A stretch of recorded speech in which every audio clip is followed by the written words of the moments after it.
Here's a man with a handful of card, Drew Price, in the second Nissan Motorsport entry, the Nissan GTR.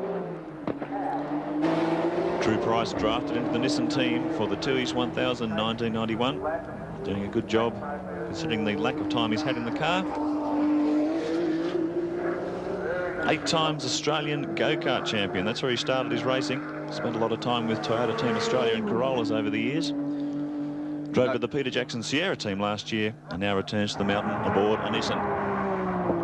He's also done a couple of seasons in open wheelers in Formula Holden, as it was known then, and hasn't been in the touring cars much lately. He's run a little bit wider here than I think he probably would have liked to.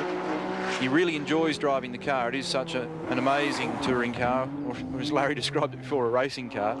There's just no doubt that when you're driving 4 wheels versus 2, there's an advantage. No doubt about it at all. And I'm really looking forward to the time from Mark Scaife when he grabs the #1 car by the scruff of the neck. This is Drew Price, car number 2. Nissan deciding in the end to run 2 cars for the Tooheys 1000 this weekend. Initially there was a plan to run only 1. The other driver that's been drafted in is a former production car expert from the Central Coast, Gary Walden. Skyline, Price looks neat and tidy.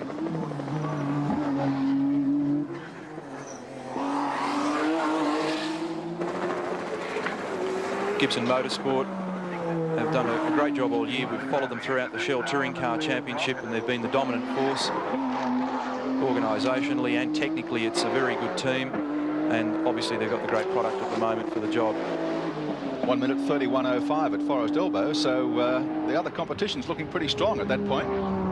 Yeah, the Price Walden car has been run fairly conservatively all week. I guess that's always been the race plan, to have it as a fallback for the #1 car. And they've stuck to their game plan like clockwork.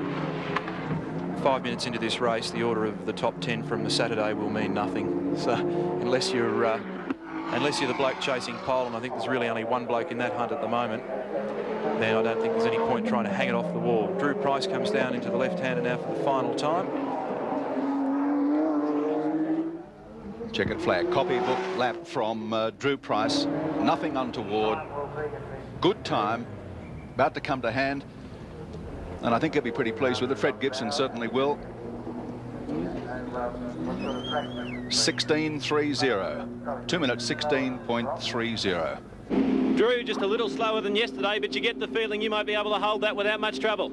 Yes, I think so. I was wanting to make sure I was being a little bit conservative, because I think tomorrow night everyone's forgotten about today, so tomorrow's more important. You're pretty happy you'd be able to keep cruising at that speed around most of the day? No problem. Yep, the car's fantastic. Good luck with it.